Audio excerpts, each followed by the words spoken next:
Buenas! Olá pessoal, tudo bem? Sejam bem-vindos, bem-vindas e bem-vindes para mais uma leitura do Tarô Filosófico. Hoje, o nosso livro é No Mundo Maior, do Chico Xavier, junto com o espírito André Luiz. E este livro faz parte da coleção em que o André Luiz descreve a vida no mundo espiritual. E este é o número 5. Talvez essa seja a série mais famosa, né, por conta do Nosso Lar, que é o primeiro. E se não me engano, até já devem ter sido lançado, ou vai ser lançado, o Nosso Lar 2, que na verdade é o livro Os Mensageiros, que é o segundo desta série. Então, vamos hoje, eu selecionei aqui alguns trechinhos para nós aprofundarmos junto com as cartas, ok? Então vamos lá. Ok. Vamos começar com o primeiro. O primeiro está logo na introdução. A introdução é do Emmanuel. Vamos lá. A morte a ninguém propiciará passaporte gratuito para a aventura celeste. Nunca promoverá compulsoriamente homens a anjos. Cada criatura transporá essa aduana da eternidade com a exclusiva bagagem do que houver semeado. E aprenderá a ordem e a hierarquia, a paz do trabalho edificante. Aliás, deixa eu me corrigir aqui. E aprenderá que, né? Aprenderá que a ordem e a hierarquia, a paz do trabalho edificante, são característicos imutáveis da lei, em toda parte. Ninguém, depois do sepulcro, gozará de um descanso a que não tenha feito jus, porque o reino do Senhor não vem com as aparências externas. Pois é, meus amigos. Vamos lá. Basicamente, ele fala que a gente vai colher o que a gente semear. E isso vale tanto durante as encarnações, quanto também nesta nossa vida maior, não é? A nossa vida espiritual. Então vamos lá, vamos tirar 3 cartas para aprofundarmos essa colocação do nosso irmão Emmanuel.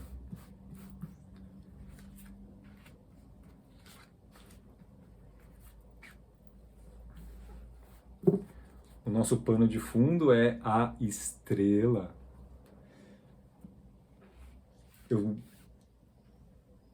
gosto muito de olhar para essa carta e fazer um paralelo, porque ela derrama o conteúdo de 2 vasos, um na terra e um na água, simultaneamente. E eu realmente entendo que o que nós fazemos aqui, as nossas ações, as nossas escolhas, elas contam não só para a nossa vida presente, mas para essa nossa grande vida, não é? A primeira carta, o mundo. Segunda carta, o carro. Terceira carta, o mago.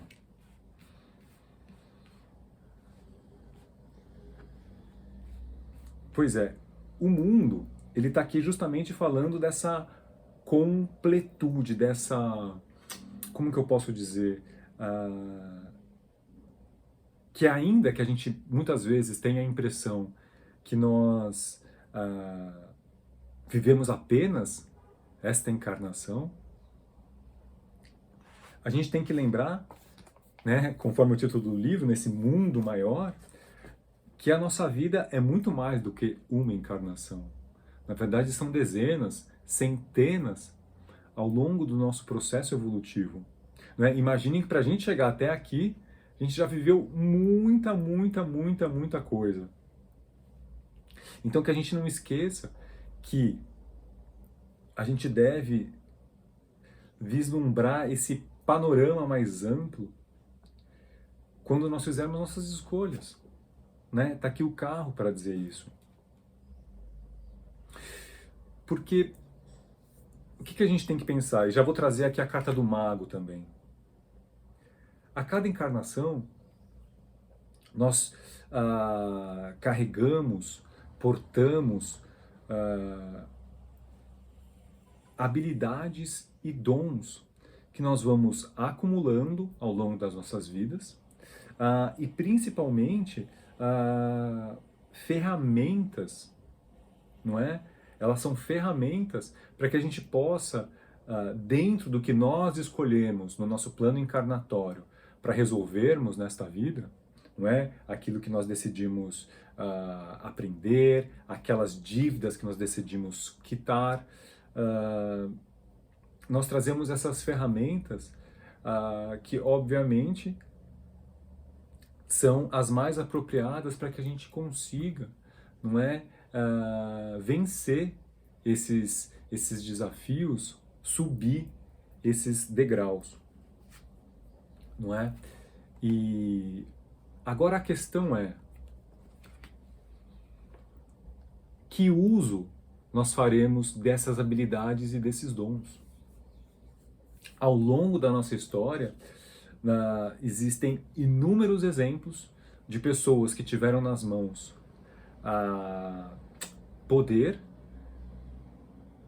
e que tinham um objetivo inicial de promover união, de promover a fraternidade, de promover o bem, mas que, não é, a ganância acabou transformando o egoísmo, acabou transformando o uso positivo em uso negativo, não é? E está aqui o carro para dizer que a gente deve elevar as nossas metas, devemos estar acima, e depois a gente vai entrar um pouco mais nisso à frente, dessas nossas, vamos dizer assim, paixões mais primitivas e instintivas, não é? Nós temos que nos colocar acima delas, para que o uso desses dons, o uso dessas habilidades, nos ajude justamente a semear aquilo que efetivamente viemos fazer, não é? O cumprimento do nosso, da nossa missão, aquilo que nos encaminha, nos aproxima do nosso propósito maior, certo? Então, bom uso dos nossos dons e habilidades para que o que a gente semear conte positivamente, né? Para que nos faça avançar no nosso caminho, que faça subir degraus e não rolar a escada abaixo, certo? Mas o que acontece é que isso é muito doido, né? Porque quando a gente nasce, a gente esquece de tudo. E aí é aquela coisa, né? Claro que existem mecanismos, não é? Que nos ajudam a nos manter firmes no caminho, que nos ajudam nos encaminham, não é? Para esse Dharma, mas que, obviamente, nós temos o livre-arbítrio, que é esse presente maravilhoso que os seres humanos recebem, mas que, por outro lado, é, assim, uma loucura, porque dependendo do que a gente considerar como motivação, não é, para as nossas escolhas, a gente pode colocar tudo a perder. Passemos então para a nossa segunda frase. Olhem só. Essa é bem delicada, mas muito bonita. Jesus Cristo tinha sobradas razões recomendando-nos o amor aos inimigos e a oração pelos que nos perseguem e caluniam. Não é isto mera virtude, senão um princípio científico de libertação do ser, de progresso da alma, de amplitude espiritual. No pensamento residem as causas. Época virá em que o amor, a fraternidade e a compreensão, definindo estados do espírito, serão tão importantes para a mente encarnada quanto o pão, a água e o remédio para o nosso corpo físico. É questão de tempo. Maravilhoso, não é? Eu já usei essa comparação, essa metáfora num vídeo passado, vou repetir porque eu acho muito interessante o que ele fala aqui, o perdão, não é? Me lembra aqueles balões, tipo os balões lá da Capadócia e tal, e que tem ao lado do cesto que carregam as pessoas os sacos de areia que mantêm, né, que fazem ele ficar mais leve e subir ou mais pesado e descer. E esses sacos são justamente esses ressentimentos, essas mágoas que nós acabamos guardando. E é necessário que a gente solte, deixe ir, para que a gente possa subir. Outro dia eu fiz uma conta, não é, né, quando Jesus disse a Pedro que ele deve perdoar não apenas 7 vezes 7, mas 70 vezes 7 vezes 7. Eu fiz essa conta, dava, sei lá, acho que é 3.000 e alguma coisa, e num período de 80 anos, né, considerando ali uma fase da infância, que a gente, né, meio que não tá pensando muito nisso, mas, enfim, ao longo de 80 anos, isso dá quase um perdão por semana. Vejam só. Então, né, aquelas picuinhas no trabalho, nas reuniões de família, um por semana, ó, tem perdão aí de sobra pra gente, não é, nos aliviar. Né? Porque é isso que ele está dizendo, assim, não é uma questão só de virtude, mas de nos desprendermos dessas amarras que nos seguram lá embaixo, que nos machucam, não é? E que depois, dentro desse mundo maior, isso acaba também nos prendendo a essas pessoas, né, com quem estabelecemos essa relação negativa, e acabam se transformando, às vezes, em obsessões, em vingança, não é? Porque a gente acha que esquece as coisas, mas a gente não esquece. Portanto, não é? O máximo que a gente conseguir perdoar, não é? Para se libertar dessas amarras, melhor. Melhor para a gente e melhor para a pessoa ou pessoas envolvidas. Então vamos lá, sobre o perdão, 3 cartinhas. Pano de fundo, vejam só, o mago. Interessante, né? Em que essa citação aqui é do instrutor, do André Luiz. Neste livro o instrutor é o Calderaro. E ele fala que o pensamento, como é que é? Vou até ler novamente aqui.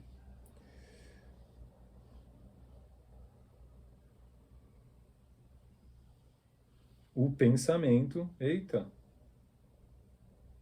no pensamento residem as causas. E vejam só, vou complementar aqui com uma parte. A mente humana, de maneira geral, ascende para o conhecimento superior, apesar de, por vezes, parecer o contrário. Pois é, às vezes parece mesmo. E aí, essa carta do mago, né, vem que ele está com um braço levantado e o outro para baixo, né? Então ele aponta para o chão e aponta para o céu. É uma alusão de que tudo se inicia no pensamento. Tudo se inicia no mundo das ideias, como chamava Platão. É lá que a gente concebe, muitas vezes pelo uso da nossa imaginação, concebe o formato, concebe o padrão, o tom das nossas experiências. Dizem que a gente não faz ideia do tamanho do nosso poder mental. Inclusive, eu comecei a ler um outro livro dessa série aqui, chamado Libertação, e aí depois eu vou trazer ele para vocês aqui, e aí fala exatamente dessa questão do pensamento, não é? E que como o nosso pensamento influencia na faixa vibracional em que a gente experimenta não só a vida encarnada, mas também e quase que principalmente o além-túmulo, né? Como eles falam. Então vamos lá. Primeira carta, a Imperatriz. Segunda carta, o Pendurado. Terceira carta, a Temperança. Pois é, a Imperatriz, não é?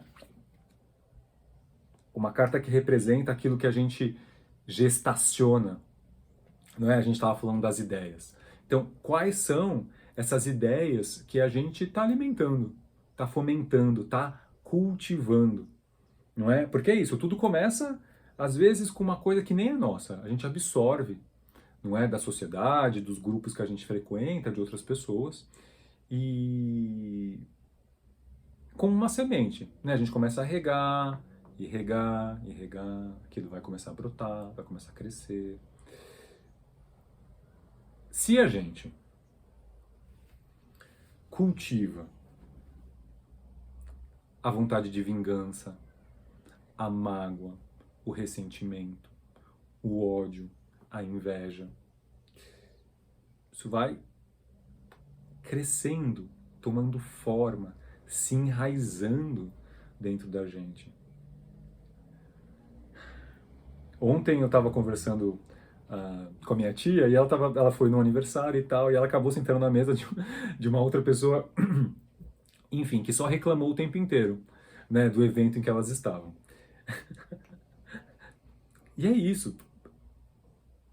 A gente vai enxergar fora aquilo que está dentro, né? Então, obviamente, se dentro, não é? Eu só vejo defeito, só vejo problema, eu só vejo os aspectos negativos de tudo, eu vou olhar para fora e só vou ver isso também, não é? Então essa carta da Imperatriz está falando um pouco isso, não é? O que você está cultivando? O que você está gestacionando? O que você está gerando? O que você está alimentando para a sua vida? Não é? E aí, voltando no perdão, não é? Essa dor retida quando a gente não perdoa,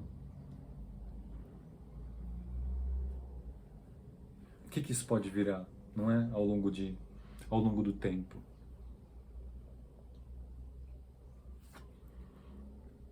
O nosso amigo aqui, o pendurado, ele representa justamente esse momento de opa, peraí,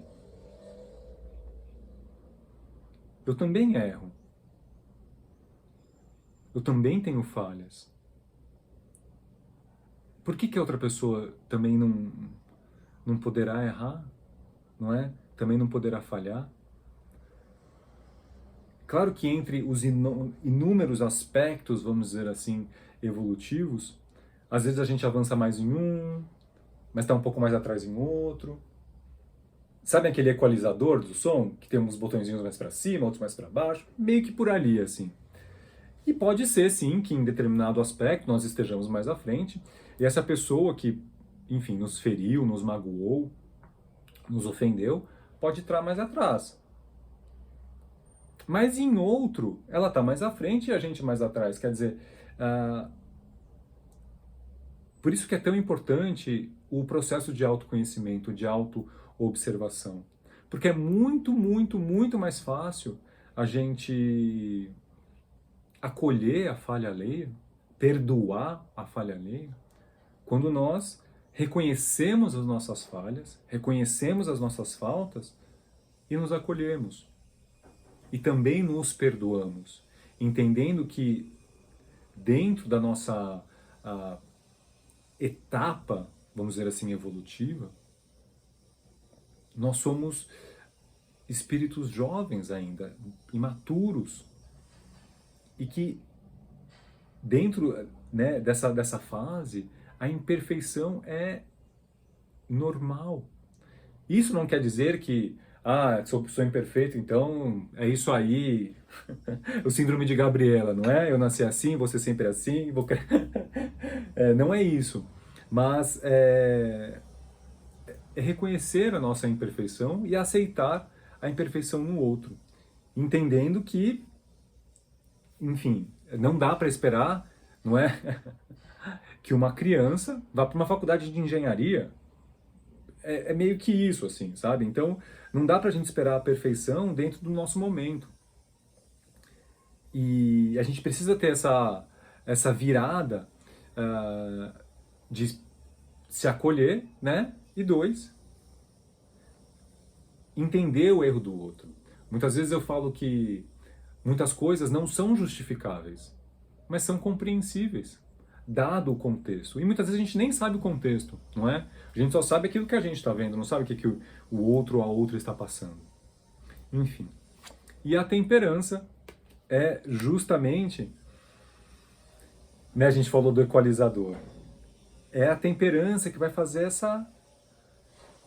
esse balanço, esse equilíbrio de coisas, não é? Porque como a gente falou no primeiro, a gente falou do mago, né? A gente nasce com dons e habilidades como ferramentas para que a gente possa vencer os obstáculos que a vida nos trará. Da mesma forma, não é, nós que somos compostos de sombra e luz, nós carregamos justamente a luz, a potência da luz necessária para iluminar essas nossas sombras.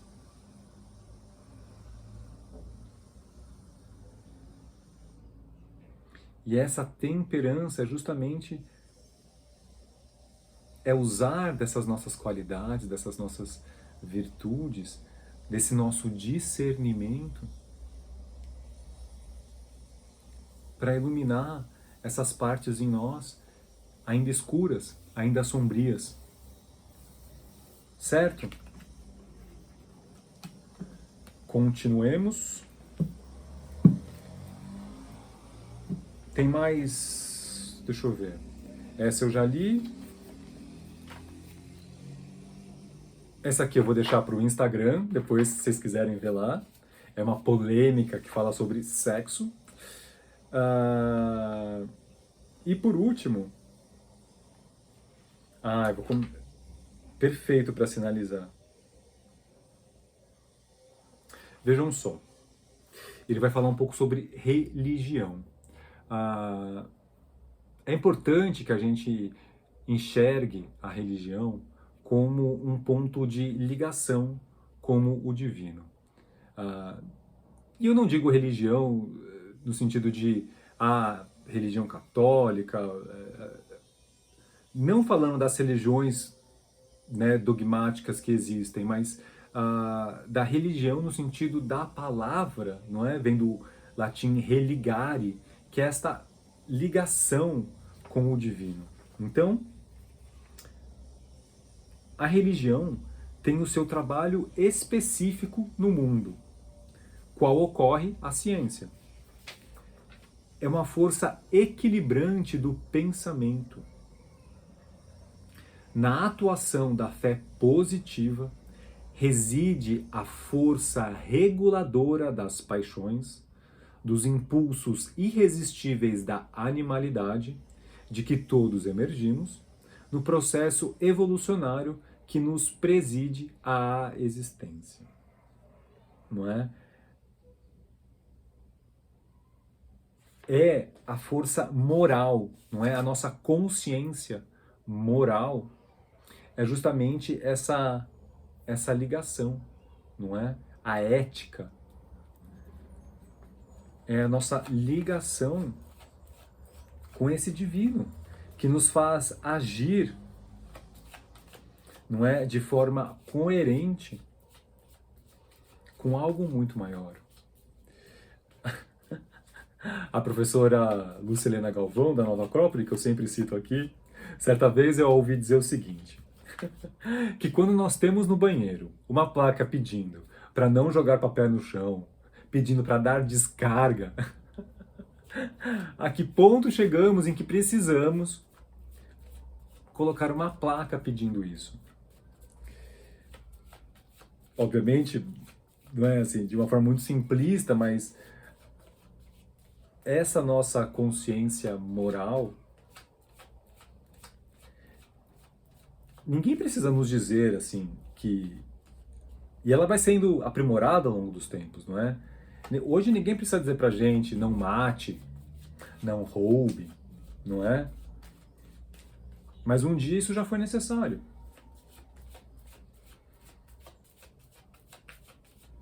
Ainda que aconteça, né? Mas justamente, essa fé positiva, essa ligação com o divino, é a regulação necessária para que nossas ações, lembram da estrela que está jogando, né, vida, encarnação presente e a nossa vida maior. É essa consciência que vai equilibrar as duas, vai a temperança, né? Temperar essas duas de modo a atender,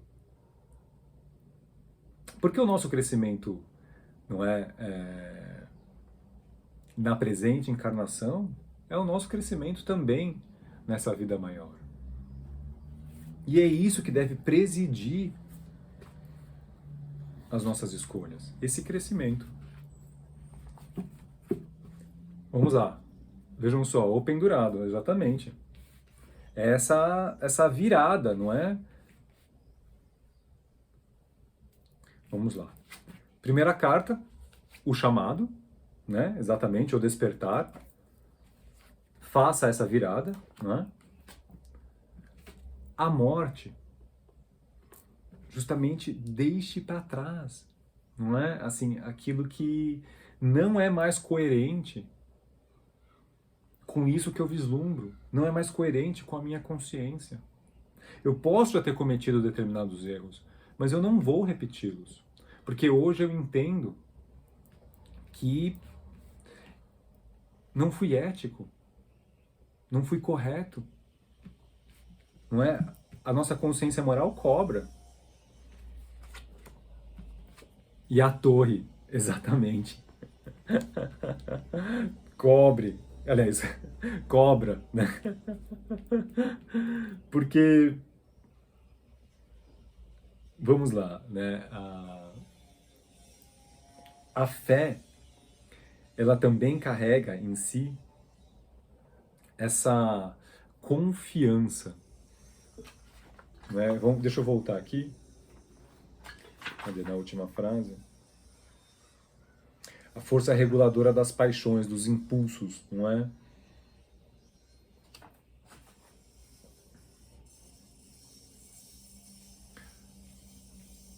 Eu, quando era mais jovem, assim, era completamente guiado pelos meus impulsos.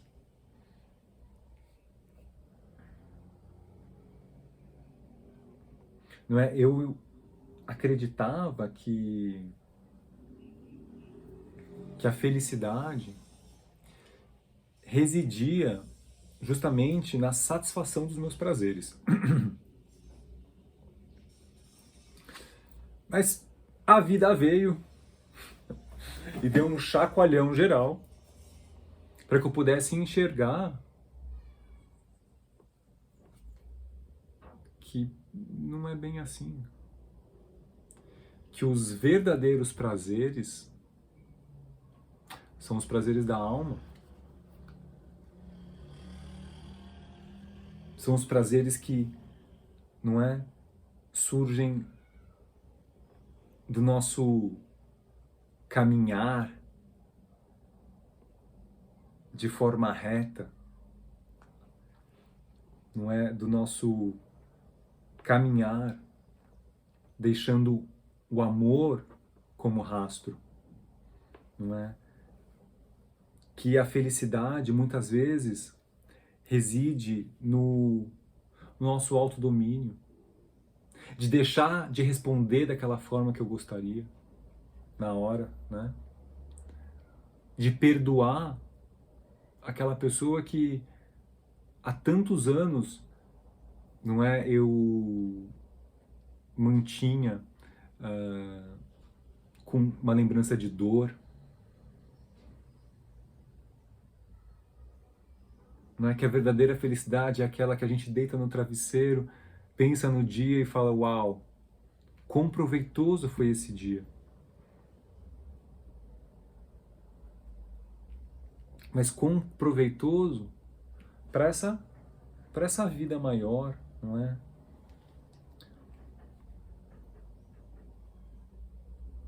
Muitas vezes sendo grato, né, ou sentindo gratidão, mesmo pelas coisas que a gente não entende no momento,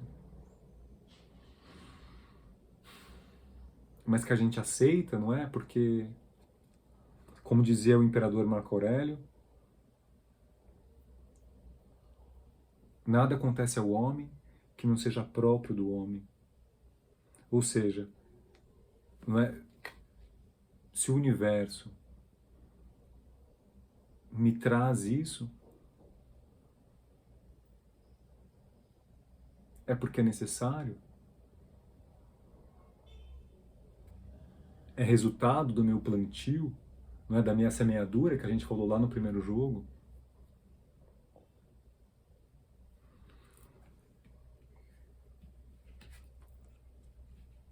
Mas, lembrando uma frase do Chico, não é? O que passou, passou. Daqui para frente eu vou fazer melhor. O que passou, passou.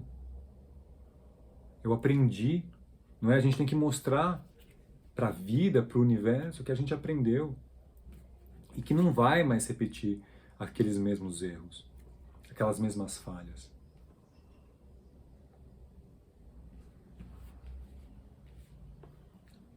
A gente começa a viver nesse mundo maior que transpõe as barreiras da matéria.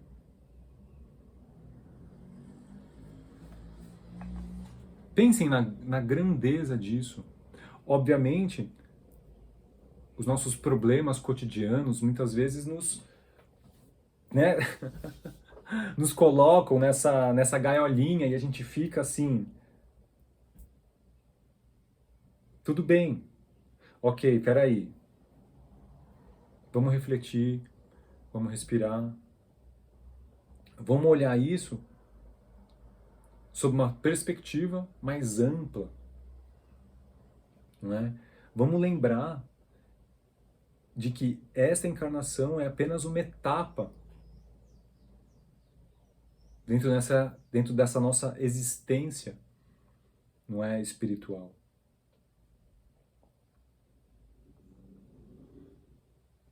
E assim como tudo depende da comparação, não é? Né? Uma formiguinha e um elefante, ou uma formiguinha e uma bactéria, uma folhinha de grama e um coqueiro. Quer dizer, qual vai ser essa relação que a gente vai estabelecer para as nossas questões, para os nossos problemas?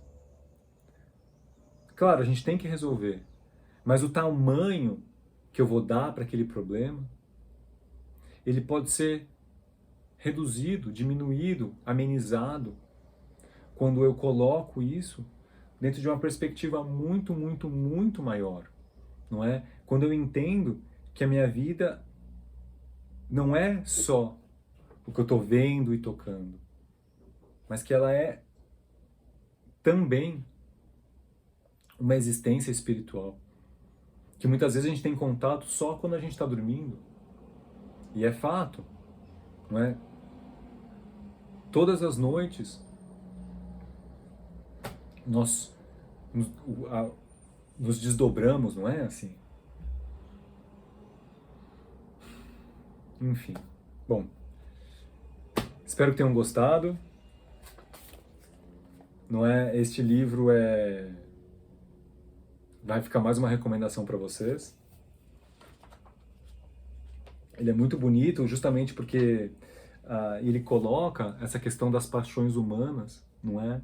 E quanto às vezes a gente se deixa dominar, esquecendo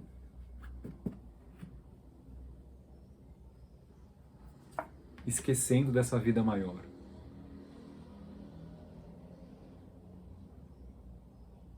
É um treino. Eu tinha uma professora que chamava de músculo espiritual. E assim como todos os músculos, a gente precisa exercitar. Quanto mais exercício, mais espontâneo, mais fácil vai ficar. Certo? Bom, muito obrigado, espero que tenham gostado. Até o próximo vídeo. Shalom.